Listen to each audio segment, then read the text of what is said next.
శ్రీ గురుభ్యో నమ. వ్యాస విరచిత శ్రీమన్ మహాభారతంలో సభాపర్వంలో నేడు మనం 36వ అధ్యాయం ప్రవచించుకుంటున్నాం. ఇందులో మనం చెప్పుకోబోయే ముఖ్యాంశం ఏంటంటే, యుధిష్ఠిరుడు రాజసూయ యాగాన్ని సంకల్పించడం జరుగుతున్నది. సోదరులు నలుగురు కూడా 4 దిక్కులకు వెళ్ళి అనేకమైనటువంటి ప్రాంతాలను జయించి అన్ని ప్రాంతాలు సమస్తమైనటువంటి ప్రాంతాల నుంచి కూడా కప్పం తీసుకొచ్చి పన్ను రూపంలో, అంటే ధర్మరాజు యొక్క సార్వభౌమాధికారాన్ని సమస్తమైనటువంటి రాజులందరూ కూడా ఒప్పుకునేట్టు అంగీకరింపచేసేట్టు చేసి అనేకమైనటువంటి కోట్లాది ధనరాశిని తీసుకొచ్చి ధర్మరాజుకి సమర్పించారు. అత్యద్భుతమైనటువంటి ధన భాండాగారాలతో నిండిపోయినటువంటి ధన రాశులతో ఇప్పుడు దాన్ని శాస్త్రబద్ధంగా సద్వినియోగం చేయి సంకల్పించి ధర్మరాజు రాజసూయాన్ని సంకల్పిస్తున్నాడు. ఈ యాగాన్ని ప్రారంభించే ముందు శ్రీకృష్ణ పరమాత్ముణ్ణి ఆయన అనుజ్ఞ తీసుకుని ఎలా చేస్తున్నాడు అనేటువంటిది నేటి ప్రవచనంలో మనం తెలుసుకుందాం. ముందుగా దైవస్మరణ చేసుకుని ప్రవచన ప్రారంభం చేసుకుందాం.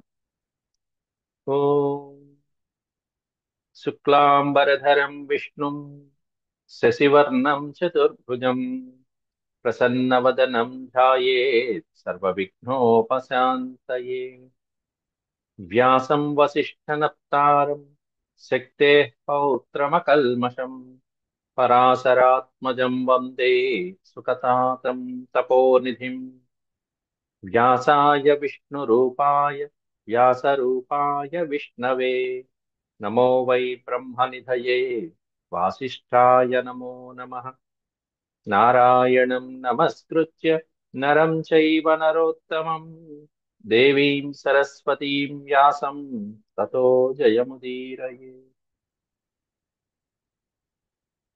ద్వారకాతః ఆగతస్య శ్రీకృష్ణస్య ఆజ్ఞయా యజ్ఞసామగ్రి సంపాదనోపక్రమః. ద్వారక నుండి వచ్చినటువంటి శ్రీకృష్ణ పరమాత్ముని యొక్క ఆజ్ఞతో యజ్ఞ సామగ్రిని అంతా కూడా సంపాదించుకుని సిద్ధంగా పెట్టుకోవడం అనేటువంటిది మొట్టమొదట ధర్మరాజు చేసినటువంటి పని. అలాగే ఎవరెవరిని ఈ యజ్ఞాన్ని ఉపయోగించుకోవాలి అనేటువంటివన్నీ కూడా ఒక్కొక్కరికి ఒక్కొక్కరిని అప్పచెప్పడం. ద్వైపాయనైన ఋత్విగానయనం. ద్వైపాయనుడు అంటే వ్యాస భగవానుడు ఋత్విక్ ఆనయనం, సకల ఋత్విక్కులని కూడా తీసుకురావటం, ఎవరెవరు ఏ ఏ పనులు చేయాలనేటువంటివి నియమించడము ఆయన యొక్క పెద్ద ఆయన యొక్క అండలో జరగటం. అందులో ముందుగా వ్యాస భగవానుడు, ధౌమ్యుడు మొదలైన పురోహితులు, శ్రీకృష్ణ పరమాత్ముడు స్వయంగా అక్కడ వేయించేసి ఉండటం. అలాగే బ్రాహ్మణ క్షత్రియాదీనా ఆమంత్రణాయ దూత ప్రేషణం. ఒక దూత వెళ్ళి సమస్తమైనటువంటి బ్రాహ్మణ క్షత్రియాదులు అందరికీ కూడా ఇన్విటేషన్ అంటారు. ఆమంత్రణాయ అంటే తెలియచేయటం. సకల బ్రాహ్మణులకి తెలియచేసి రావాలి, ఫలానా రోజున యజ్ఞం ప్రారంభమవుతుంది కాబట్టి మీరు ముందే ఒక నెల రోజుల ముందే వచ్చేసేయండి అని చెప్పడం. అలాగే బ్రాహ్మణులు మొదలైనటువంటి వాళ్ళు, రాజులు, సమస్తమైనటువంటి రాజులకి వెళ్ళి ఒక దూత వెళ్ళి ఇలా యజ్ఞం ప్రారంభమవుతుంది కాబట్టి అలా ఆహ్వానించి రావటం అనేటువంటిది విధి విధానం. ధృతరాష్ట్రాద్య మంత్రణాయ నకుల గమనం.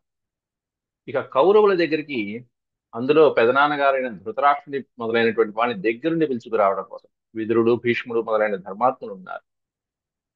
వీళ్ళని దగ్గరుండి తీసుకురావడం కోసం అని చెప్పి స్వయంగా నకులుడే వెళ్ళాడు. ఆ తర్వాత దీక్ష ప్రారంభమవుతుంది. ఇవన్నీ కూడా ఈ అధ్యాయంలో వరుస క్రమంలో వర్ణించడం జరుగుతున్నది. వైశంపాయన ఉవాచ. వైశంపాయనుల వారు వర్ణిస్తున్నారు జనమేజయ మహారాజు. రక్షణాత్ ధర్మరాజస్య సత్యస్య పరిపాలనాత్ శత్రూణాం క్షపణాశ్చైవ స్వకర్మ నిరతాః ప్రజాః. రక్షణాత్ ధర్మరాజస్య, ధర్మరాజు యొక్క రక్షణ వ్యవస్థకి, ఆయన యొక్క సత్యస్య పరిపాలనకి, సత్యమును పరిపాలించడం అంటే సత్యాన్ని నమ్ముకున్నటువంటి వాడు, ధర్మాన్ని నమ్ముకున్నవాడు, దాని నుంచి ఒక్క అడుగు కూడా కదల్చనటువంటి వాడు, సత్య పరిపాలన నుంచి ఒక్క అడుగు కూడా దాటనటువంటి వాడు, వీడనటువంటి వాడు. శత్రూణాం క్షపణాశ్చైవ స్వకర్మ నిరతాః ప్రజాః. శత్రువుల నుండి, దొంగల నుండి, మొదలైనటువంటి వాళ్ళ నుండి, అనేకమైనటువంటి ఇబ్బంది పెట్టేటువంటి వారి నుండి కూడా ప్రజలని నిరంతరము కాపాడుతూ తన యొక్క కర్మ, తన బాధ్యతల్ని విస్మరించకుండా నిష్ఠగా చేసుకువెళ్తున్నాడు ధర్మరాజు ధర్మబద్ధంగా. బలీనాం సంయగాదానాత్ ధర్మతశ్చానుశాసనాత్ నికామవర్షీ పర్జన్యః స్ఫీతో జనపదోభవత్. జనపదః స్ఫీతః అభవత్. అంటే జనపదాలన్నీ కూడా సస్యశ్యామలంగా, సంతోషంగా, ఆనందంగా ఉన్నారట. స్ఫీతః, సంతోషంగా ఉన్నారట జనపదములన్నీ. ఎందుకంటే నికామవర్షీ పర్జన్యః, జనపదులు ఎప్పుడు కోరుకుంటే అప్పుడు వర్షాలు వస్తున్నాయి. వాళ్ళు ఎప్పుడు కోరుకుంటారు? ధర్మబద్ధంగా కోరుకుంటారు. అంతేకాని నాకు ఇష్టం, వీడికి ఇష్టం లేదు అవన్నీ ఉండదు అక్కడ. ధర్మబద్ధంగా ఎప్పుడైతే పంటలు చక్కగా పొలాలన్నీ దున్నారో, ఎప్పుడైతే వర్షం పడాలనుకుంటారో, ఆ పడాలనుకున్నటువంటి అప్పుడు ఆ గ్రామంలో ఇప్పుడు వర్షాలు కావాలి అనుకున్నప్పుడు వర్షం పడుతుంది. అట్లా ప్రజలు కావాలనుకుంటున్నప్పుడు వర్షాలు పడుతున్నాయంటే ధర్మరాజు ఎంత చక్కగా పరిపాలించాలి, ధర్మరాజు ఆయన ధర్మాన్ని అనుసరిస్తూ ప్రజల్ని ఎంత ధర్మ మార్గంలో అనుసరింప చేస్తూ ఉండాలి. వీళ్ళు అనుసరింపజేస్తూ ఉంటే వీళ్ళు అనుకుంటున్నట్టుగా అవి పడుతున్నాయంటే ప్రకృతి ఎంత సహకరిస్తుందని. అంటే పంచభూతాలు వాళ్ళ అధీనంలో ఉన్నట్టేగా ఒక రకంగా చెప్పాలంటే. వరుణదేవుడు ఆయన అధీనంలో ఉన్నట్టేగా లెక్క. బలీనాం సంయగాత్, చక్కగా బలవంతుడిగా రాజ్య పరిపాలన చేసుకుంటూ, దాన ధర్మాలు చేసుకుంటూ, అనేకమైనటువంటి విరివిగా ఇచ్చేటువంటి దాన ధర్మాలతోనూ, అంతేకాకుండా చక్కగా వర్షాలు మొదలైనటువంటివన్నీ సకాలంలో పడుతూ ఉండటం మొదలైనటువంటి వాటి అన్నిటి చేత అందరికీ హాయిగా అందరికీ హితం చేస్తున్నాడు, అందరినీ తృప్తి కలిగిస్తున్నాడు. అట్లా ఉంది. ఎందుకంటే అంతకు ముందే భీమాదులు మొదలైనటువంటి వాళ్ళందరూ చక్కగా నాలుగు దిక్కులకి వెళ్ళి అందరి దగ్గర నుంచి తీసుకురావాల్సిన సంపదంతా తీసుకొచ్చేసారు. ఇప్పుడు ఆ సంపదని సద్వినియోగం పరచడం అనేటువంటిది ప్రధానమైనటువంటి ఉద్దేశం. అది ఎవరి మీద కూడా బల ప్రయోగం చేయట్లా. బలీనాం సంయగాత్, ఎవరి మీద బలవంతంగా నువ్వు ఇస్తావా లేదా అనేటువంటి ప్రయోగం అనేటువంటి ఉండదు. ఆ బలవంత ప్రయోగాలు అనేటువంటివి ఏమీ లేకుండా హాయిగా హాయిగా ఉండండి, ధర్మం ఆచరించండి అంటూ, ధర్మం కూడా ఓ ధర్మమా నువ్వు నిజంగా ధన్యంగా ఉండు, నీవు హాయిగా ఈ విధంగా ఈ రాజ్యంలో సుస్థిరంగా ఉండు అని చెప్పి ధర్మరాజు ధర్ముడికి ఉపదేశం చేస్తున్నట్టుగా ఉంది ఆ రాజ్యం. అట్లా ఉంది. ఎప్పుడూ ఇవే మాటలు. ధర్మం ఆచరించండి, హాయిగా ఉండండి, హాయిగా తినండి. ఈ మాటలు తప్ప ధర్మరాజు ఇంకొకటి మాట్లాడు. ఈ విధంగా ఉండటం వల్ల ప్రజలందరూ కూడా ఈ విధంగా ధర్మ మార్గంలో నడుచుకోవడానికి, అంతేకాకుండా ధర్మరాజునే తండ్రిగా భావించడానికి కూడా ఆస్కారం అవుతూ ఉన్నాయి. సర్వారంభా సుప్రవృత్త గోరక్షాకర్షణం వడిక్ విశేషాత్ సర్వమేవైతత్ సంజజ్ఞే రాజకర్మణ. రాజకర్మ రాజకర్మణ అంటే రాజు చేయవలసినటువంటి కర్మలు ఏవైతే ఉంటాయో అవన్నీ కూడా సర్వ ఆరంభా సుప్రవృత్త, సమయానుకూలంగా చక్కగా ఆరంభించబడుతున్నాయి, సమయానుకూలంగా పూర్తి అవుతున్నాయి. గోరక్ష కర్షణం వణిక్ అంటే వ్యవసాయము, కర్షణము అంటే వ్యవసాయం. గో సంరక్షణ మొట్టమొదటి అన్నిటికంటే పెద్దపీట వేసింది గో సంరక్షణ. గోవుల్ని సంరక్షించేటువంటి విధానంలో కానీ, కర్షణం అంటే వ్యవసాయ భూముల్ని, పాడి పంటల్ని రక్షించడం, సస్యశ్యామలంగా చూడటం, చక్కగా రైతులకు ఏది కావాలంటే అది చూడటంలో కానీ. వణిక్, వణిక్ అంటే వ్యాపారి, వ్యాపారం అంటే వర్తక లావాదేవీలు మొదలైనటువంటివన్నీ, వీటికి సంబంధించినటువంటివన్నిటికి ఇవన్నీ కూడా ఎలా ఉన్నాయంటే విశేషా సర్వమేవైతత్ సంజజ్ఞే రాజకర్మణ. అవన్నీ కూడా ధర్మరాజు యొక్క పరిపాలనలో విశేషంగా వృద్ధి చెందుతున్నాయి, అత్యద్భుతంగా వృద్ధి చెందుతున్నాయి. ఆయన అలా పరిపాలిస్తున్నారు. అంతేకాకుండా దస్యుభ్యో వంచకేభ్యో వా రాజన్ ప్రతి పరస్పరం రాజవల్లభతశ్చైవ నాశ్రూయంత మృషా గిరః. కొంతమంది చోరులు ఉంటారు. దస్యు అనే పదానికి అర్థం దొంగలు. వంచకేభ్య మోసం చేసేటువంటి స్వభావం ఉన్నటువంటి వాళ్ళు.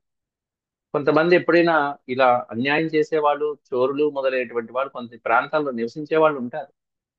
అయితే వాళ్ళు మాత్రం రాజన్ ప్రతి పరస్పరం వాళ్ళ అధికారులతో మాట్లాడేటప్పుడు, వాళ్ళ రాజులతో మాట్లాడేటప్పుడు, లేకపోతే యజమానులతో మాట్లాడేటప్పుడు ఎప్పుడైనా ఇలాంటి స్వభావం ఉన్నటువంటి వాళ్ళు కూడా ఎప్పుడు మృషాగిరహ నా శ్రూయంత, వారి నోటుండి అసత్య వాక్కులు వినలేదుట ప్రజలు కూడా ఎప్పుడు. ఎలాంటి స్వభావం ఉన్నటువంటి వాళ్ళతో, వంచన చేసేవాళ్ళు, దొంగలు అనేటువంటి ముద్ర వేసుకున్నటువంటి వాళ్ళు కూడా ఎప్పుడు అసత్యం పలకలేదుట ధర్మరాజు యొక్క పరిపాలన. రాజవల్లభతశ్చైవ రాజన్ ప్రతి, రాజులతోనూ, రాజుకి ప్రియంగా ఉండేటువంటి వ్యక్తులతోనూ, అలాగే ఈ సేనా నాయకులు, మంత్రులు మొదలైనటువంటి రాజోద్యోగులు ఎవరైతే ఉంటారో వాళ్ళతోనూ, ఇట్లాంటి వాళ్ళతో కూడా ఎప్పుడు కూడా ఈ వంచన స్వభావం ఉన్నటువంటి వాళ్ళు కూడా నా అశ్రూయంత వృషాగిరహ. గిరహ అంటే వాక్కులు, మృషాగిరహ అంటే అసత్యపు పలుకులు. అంటే వాళ్ళ నోట్లోంచి ఎప్పుడు కూడా అసత్యం అనేటువంటిది కూడా పైకి రాలేదు. అట్లా ఇటువంటి వ్యక్తులు కూడా ధర్మాత్ములుగా మారిపోతున్నారంటే ఇంకా ధర్మరాజుని అజాతశత్రువు అని కాక ఇంకేమంటాం చెప్పండి. అలా అంత చక్కగా పరిపాలిస్తున్నాడు. అంటే ఆయన రాజ్యంలో శత్రు సంహారం అనేటువంటిది చక్కగా, అసలు ప్రజారక్షణం చక్కగా ఉంది, సత్య పరిపాలన బ్రహ్మాండంగా ఉంది, ప్రజలు నిశ్చింతగా ఉన్నారు, వర్ణాశ్రమాలు అత్యద్భుతంగా ఉన్నాయి, ఇంకా చెప్పక్కర్లేదు. ఎందుకంటే సకాలంగా అన్ని సంపాదించుకుని పెట్టుకున్నాడు. అంతేకాకుండా న్యాయంగా పన్నులు స్వీకరిస్తున్నాడు, ఎంత తీసుకోవాలో అంతే పన్నులు తీసుకుంటున్నాడు. ప్రజలు కోరుతున్నప్పుడల్లా మేఘాలు వర్షిస్తున్నాయంటే ఇంకేం చెప్పాలి. ధనధాన్య సస్యశ్యామలం మొదలైనటువంటివన్నీ, గోరక్షణ, కృషి, వ్యాపారం మొదలైనవన్నీ చక్కగా బ్రహ్మాండంగా ఉన్నాయి. అంత బాగున్నప్పుడు ఇటువంటి వాళ్ళకి ఇంకా వేరే అబద్ధాలు సత్యాలు చెప్పవలసిన అవసరం ఏముంది, ఇంకా వంచన చేయవలసిన అవసరం ఏముంది ఎవరికైనా, ఏ ప్రజలకైనా. అన్ని విషయాలు బాగా జరిగిపోతున్నాయి. కాబట్టి చోరులైనా వంచకులైనా సరే వాళ్ళకి పక్క వాళ్ళని వంచన చేసి ధనమో లేకపోతే వస్తువులు తీసుకువెళ్లాల్సిన అగత్యం అనేటువంటిది వాళ్ళకి లేదు ధర్మరాజు యొక్క పరిపాలనలో. ప్రజలతోనే కాకుండా వాళ్ళు పరస్పరం అసత్యంతో, కపటంతో వ్యవహరించుకుండేటువంటి వాళ్ళు ఒకప్పుడు. కానీ ఇప్పుడు ధర్మరాజు పరిపాలన అట్టా లేదు. ఇవన్నీ ఈ మార్పులను గమనిస్తున్నారు అక్కడ ప్రజలు చాలా వరకు. అలాగే అవర్షం చాతివర్షం చ వ్యాధి పావకమూర్ఛనం సర్వమేతత్తదా నాసీత్ ధర్మ నిత్యే యుధిష్ఠిరే. నిత్యము ధర్మము మీద స్థిర బుద్ధి కలిగినటువంటి యుధిష్ఠిరుడి యొక్క రాజ్యంలో, యుధిష్ఠిరుడి అంటేనే స్థిరంగా ఉండేటువంటి వాడు, అటు ధర్మం మీద అటు యుద్ధంలోనూ స్థిరంగా ఉండేటువంటి వాడు. అటువంటి ఆ ధర్మరాజు యొక్క రాజ్యంలో అవర్షం చ అతివర్షం చ, అంటే వర్షం పడకపోవటము అనేది లేదు, అతి వర్షము అనేది లేదు. సాధారణంగా ఎప్పుడు ఎక్కడ ఎక్కడ ఏ విధంగా ఏ పరిమాణంలో వర్షం పడాలో ఆ పరిమాణంలో వర్షం పడటం హాయిగా వెళ్తుంది. అతివృష్టి అనావృష్టులు లేవు. అవర్షం చాతివర్షం చ వ్యాధి పావకమూర్ఛనం. అంతేకాకుండా అనేకమైనటువంటి వ్యాధులు, ఈతి బాధలు మొదలైనటువంటివి, అగ్ని భయాలు ఉంటాయి ఒక్కోసారి. అందుకే ఈ బాధలన్నీ పోవటం కోసమే మనం శాంతి మంత్రం 3 సార్లు చెప్తూ ఉంటాం. అగ్ని బాధలు, ప్రమాదాలు ఇవన్నీ అంటే దైవికమైనటువంటి, భౌగోళికమైనటువంటివి ఏవైతే భయాలు ఉంటాయో ఆ భయాలు తొలగడం కోసం శాంతి మంత్రం చెప్తూ ఉంటాం. ఇక్కడ ఈ విధంగా ఇక్కడ కూడా అనేకమైనటువంటి వ్యాధుల వల్ల భయాలు, ఈతి బాధలు, లేకపోతే అగ్ని భయాలు, దహనాలు మొదలైనటువంటివి, ఇట్లాంటి వాటిని ఉపద్రవాలు అంటారు ఇంకా చెప్పాలంటే. ఇటువంటి ఉపద్రవాలు కనీసం పేరుకి కూడా లేవు ఎక్కడా కూడా. వినిపించను కూడా వినిపించట్లేదు ధర్మరాజు యొక్క రాజ్య పరిపాలన. అంత చక్కగా యుధిష్ఠిరుని యొక్క రాజ్య పరిపాలన అలా ఉంది. అంతేకాకుండా ప్రియం కర్తుముపస్థాతుం బలికర్మ స్వభావజం అభిహర్తుం నృపా జగ్ముః నాణ్యే కార్యే కథంచన. ధర్మరాజుకి ప్రియం చేయాలని అనేకమంది రాజులు ముందుకొస్తున్నారట. అభిహర్తుం నృపా జగ్ముః, అభిహర్తుం అంటే ఎదురు వెళ్ళటం. దేనికి వెళ్తున్నారంటే అతనికి ప్రియం చేద్దాం, అతనికి మనం ఏదైనా చేద్దాం. అనేక మంది రాజులు ఎక్కడెక్కడి నుంచో ప్రియం చేయడం కోసం స్నేహభావంతో వస్తున్నారు. ప్రియం చేయడానికి వస్తున్నారే గాని, అంతేగాని కుళ్ళు కుతంత్రాలతో, కపటంతో, వెన్నుపోటు పడవడానికో, లేకపోతే ఇతని కార్యాలన్నీ చెడగొట్టడానికో, లేకపోతే గూఢచర్యం చేసి ఏం చేస్తున్నాడో కనిపెట్టడానికో, లేకపోతే యుద్ధానికో రావట్ల. అనేక మంది రాజులు ఇంతమంది గుమిగూడి వస్తున్నారు. దేనికంటే కేవలం ధర్మరాజు దగ్గర ప్రియ భావనతో వస్తున్నారు.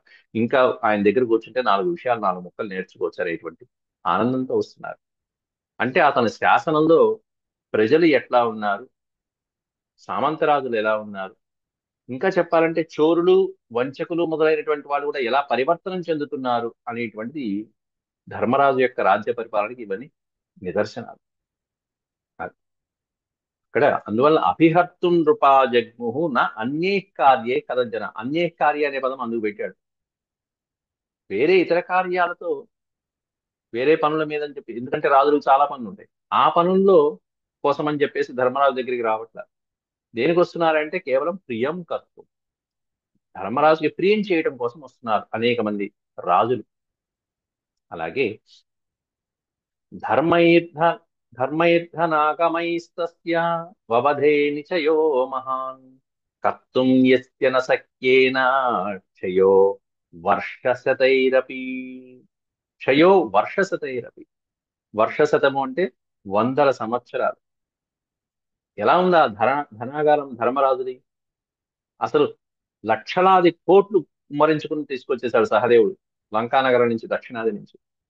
అర్జునుడు ఏమిటి, భీముడు ఏమిటి, ఓ కొన్ని వందల మంది. ఆ లంకానగరం నుంచి తెచ్చేటప్పుడు విభీషణుడు చాలా మందిని పంపించాడు, అసురుల్ని, రాక్షసుల్ని ఇచ్చి పంపించాడు. ఇక్కడ మనం చెప్పుకున్నటువంటి పాఠ్య పుస్తకంలో 80,000 మంది రాక్షసులు మోసినటువంటి ధనాన్ని ఇచ్చి పంపించాడు విభీషణుడు అని చెప్పి ఉన్నది. 80,000 మంది, 88 సహస్రాణి అని శ్లోకంలో ఉంది. కొన్ని పుస్తకాలలో 88 మంది కింకరులు అని మాత్రమే ఉన్నది. అది మన పుస్తకాలలో ఉండేటువంటి ప్రతిని బట్టి. కానీ ఏది ఏమైనప్పటికీ కూడా లంకానగరం నుంచి, విభీషణుడి నుంచి దాదాపు కొన్ని కోట్ల లక్షల బంగారు నిధులు ఇక్కడికి ధర్మరాజు దగ్గరికి చేరాయనటం మాత్రం వాస్తవం. చాలా సంతోషించాడు. కృష్ణుడి పేరు చెప్పగానే విభీషణుడు ఎంతో సంతోషించాడు. ఘటోత్కచుడు మోసుకురాలేనంత బంగారం అది. అట్లా ఉందంటే ఇంక చెప్పండి, ఓ పర్వతం కూడా పనికిరాదు. పర్వత రాసులే అంతే.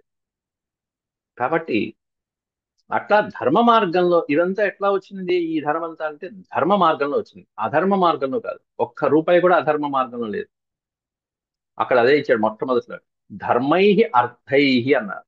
ధర్మైర్ ధనాగమస్యే అని చెప్పి, అంటే ధర్మబద్ధంగా సంపాదించినటువంటి ధనం ఏదైతే ఉందో, ఆ ఆదాయం ఏదైతే ఉందో, ఆ ధనాగారమునందు ఎట్లా ఉంది అంటే నూర్లు కొద్ది, దాదాపు ఒక 100 సంవత్సరాలు, వందల సంవత్సరాలు ఏళ్ల దాకా, 1-2 సంవత్సరాలు కాదు, కొన్ని వందల సంవత్సరాల పాటు ఈ ధనాగారంతో హాయిగా ఖర్చు చేసుకుంటూ ఉన్నా కూడా తరగనంత ధనం అనేటువంటిది ఇప్పుడు ధర్మరాజు దగ్గర ఉంది. ఇదంతా దేనికి? ఇప్పుడు సద్వినియోగం, రాజసూయ యాగం చేయడానికి సంకల్పిస్తారు. అనేక ప్రాంతాల నుంచి తెచ్చాడంటే కొన్ని వందల సంవత్సరాలు తరగకుండా హాయిగా ఖర్చు చేసుకుంటూ ఉన్నా కూడా తరిగిపోని సంపద అంత పేరుకుపోయిందంటే ఇంకేం చెప్పాలి. అది ఇదంతా ఎట్లా వచ్చిందంటే కేవలం ధర్మ మార్గంతో వచ్చింది. ధర్మైర్ధనాగమైస్తస్య, తస్య అంటే ధర్మరాజు యొక్క ఈ ధనాగమనం వవధే నిచయో మహాన్, మహాన్ అత్యద్భుతమైనటువంటి సంపద. కర్తుం యస్య న శక్యేన క్షయో వర్షశతైరపి. వర్షశతైరపి అంటే 100 సంవత్సరాలు మనం కర్తుం యస్య న శక్యేన క్షయ, ఖర్చు చేసినప్పటికీ వాటిని తరిగింప చేయటం అనేటువంటి మన తరం కాదు.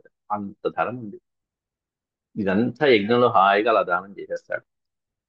స్వకోష్టస్య పరిమాణం కోశస్య చ మహీపతి విజ్ఞాయ రాజా కౌంతేయో యజ్ఞాయైవ మనోదధే.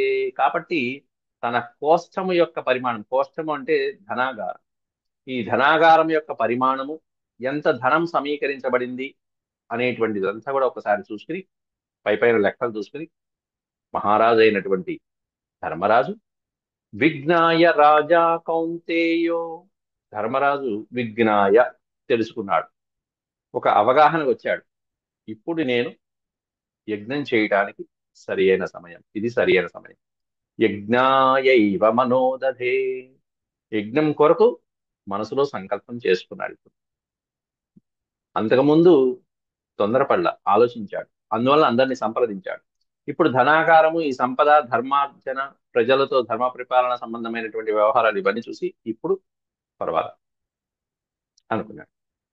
ఇక అందుకుని ముందుగా కొంతమందితో సంప్రదింపులు జరిపి సుహృదశ్చైవ ఏ సర్వే పృథక్ సహచాబ్రువన్.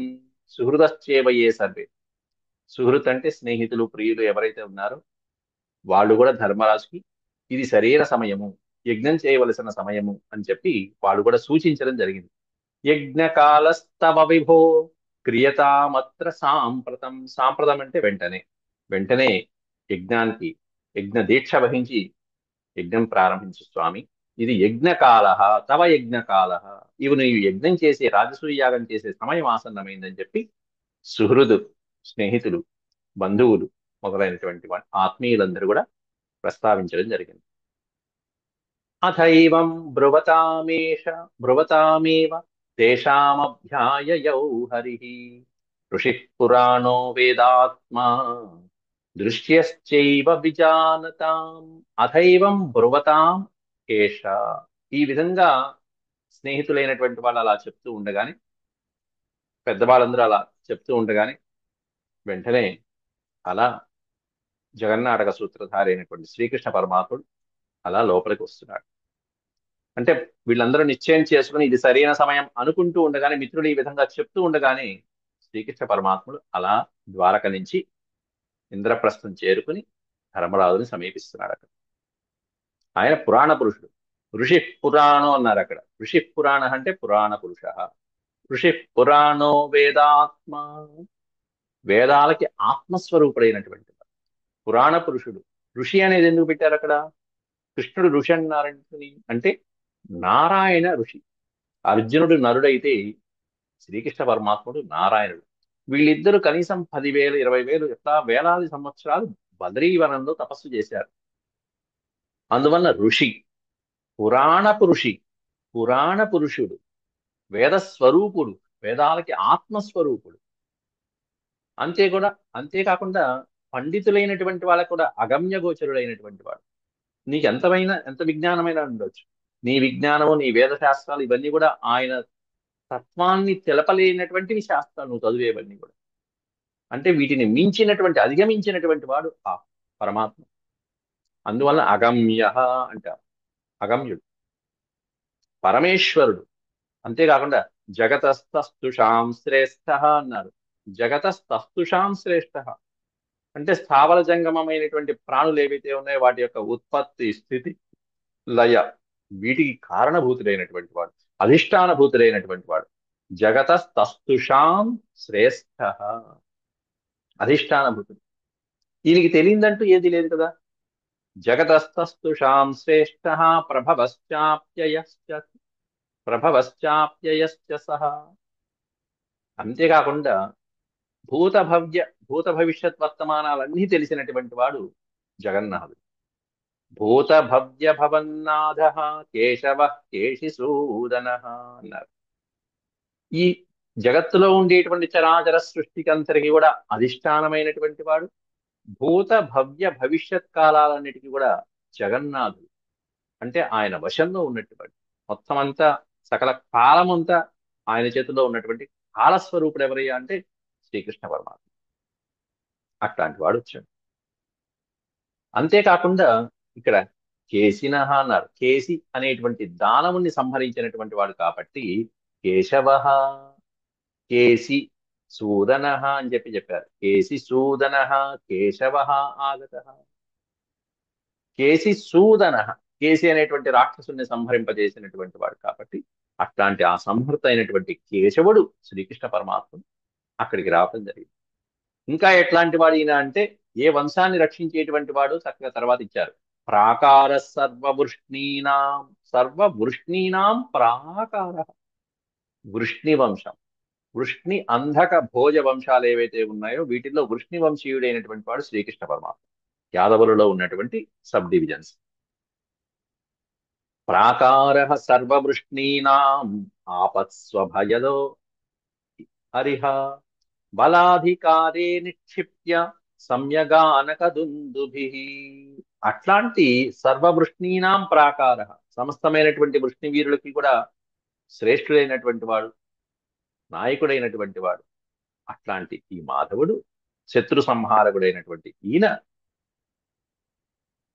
ఆయన ఇప్పుడు ఆపత్కాలంలో మనకు అభయం ఇచ్చేటువంటి వాడైనటువంటి ఆయన ఇప్పుడు ఇక్కడికి వచ్చాడు కాబట్టి, అక్కడ ద్వారకా నగరంలో కృష్ణ పరమాత్ముడు వచ్చేంత వరకు కూడా పవరా పటాన్ని, ఈ బాధ్యతలన్నీ కూడా, రాజ్య బాధ్యతలన్నీ కూడా, రక్షణ బాధ్యతలన్నీ ఎవరికి అప్పచెప్పి వచ్చాడు అనేటువంటిది వర్ణిస్తున్నారు. బలాధికారే నిక్షిప్య అన్నారు రెండో పాదం.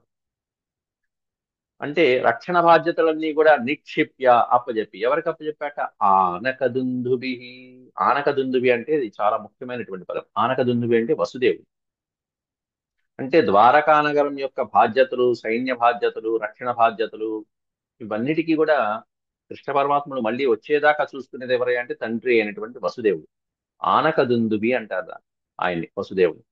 అంటే వసుదేవుడు జన్మించినటువంటి క్షణంలో దేవతలు, గంధర్వులు మొదలైనటువంటి వాళ్ళందరూ దుందుబులు మోగించడం వలన ఆయనకి ఆనక దుందుబి అనేటువంటి పేరు వచ్చింది. వసుదేవుడి యొక్క జన్మ అంత అత్యద్భుతమైనటువంటి జన్మ.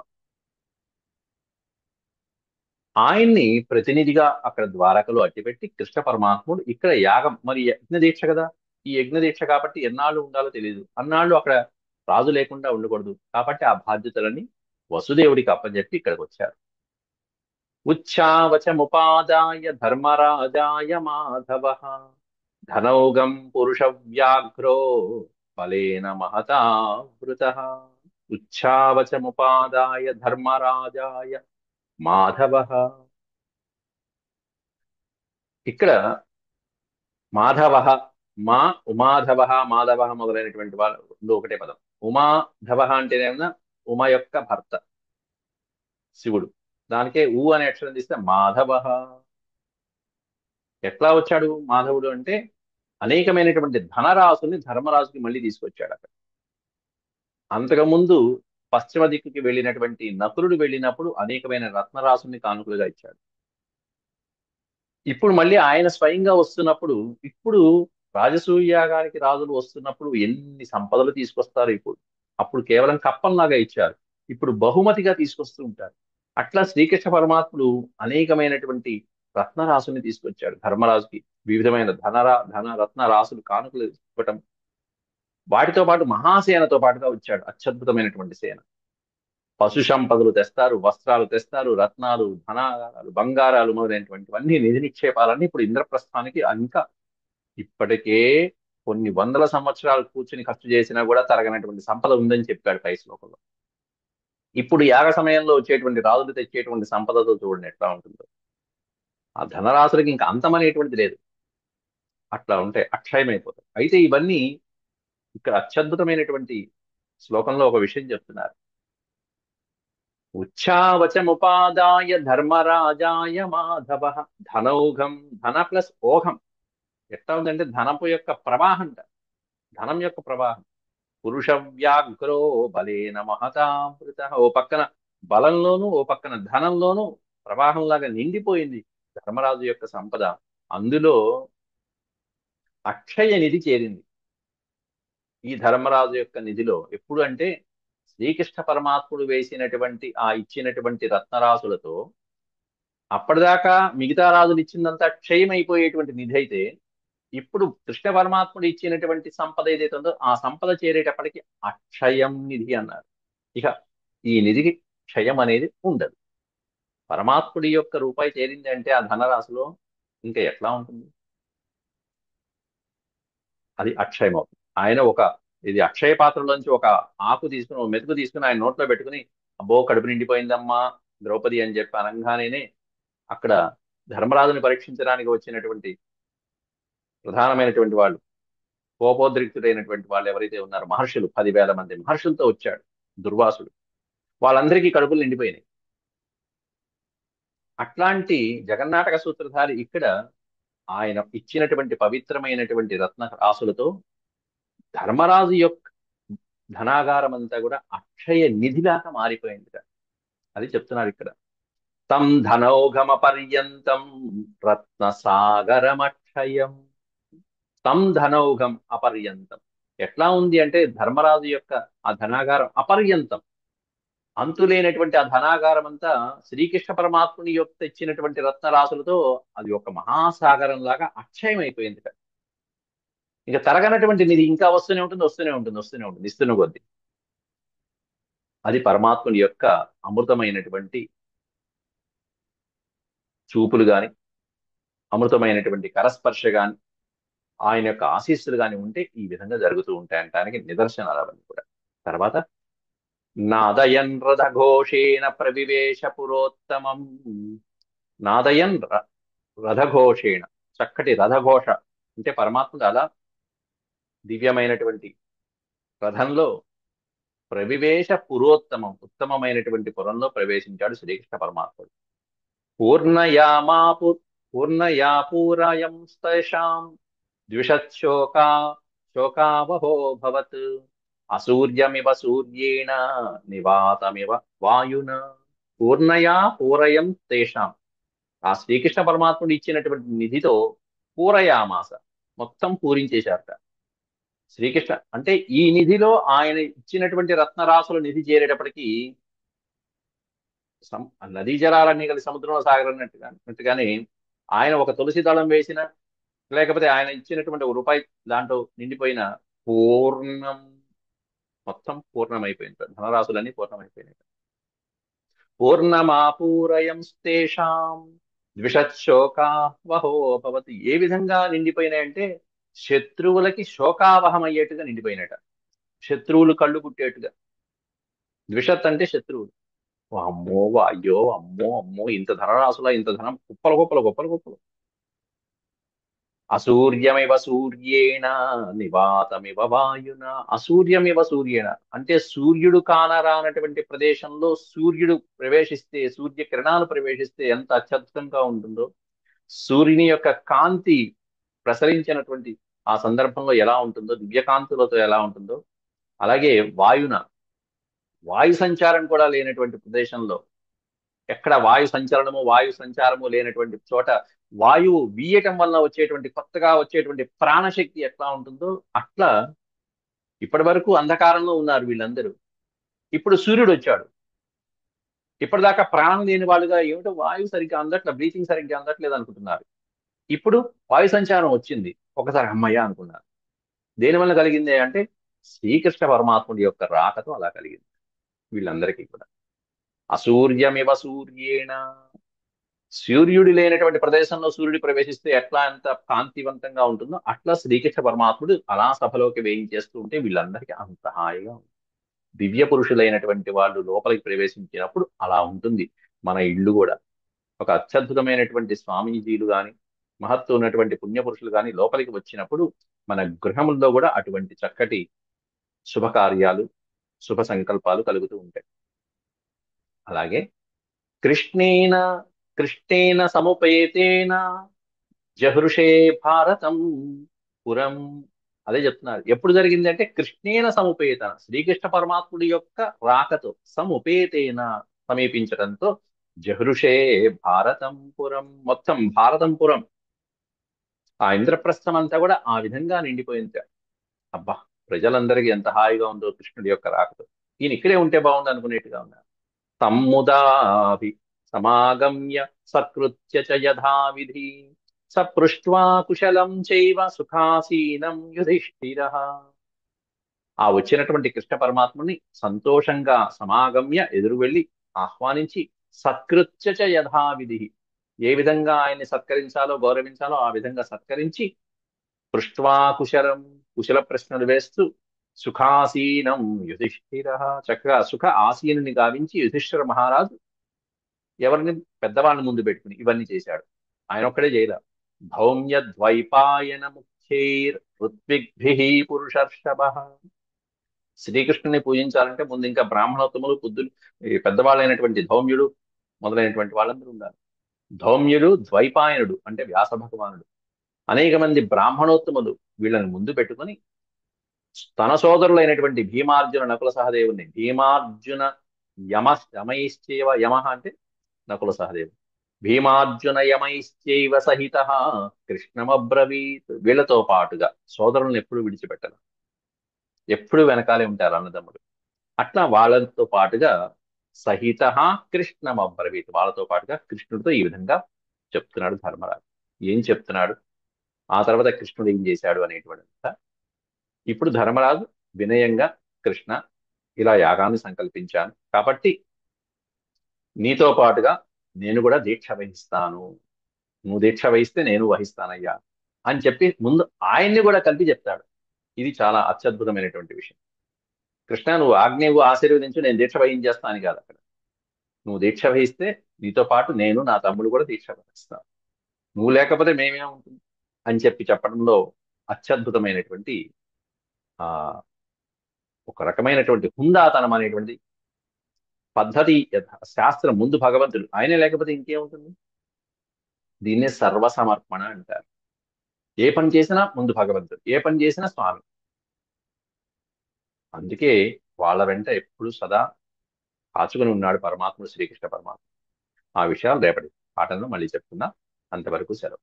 ఓం శాంతి శాంతి శాంతి. ఏదక్షరపద పృష్టం మాత్రాహీనం చ యద్భవేత్ తత్సర్వం క్షమ్యతాం దేవనారాయణ.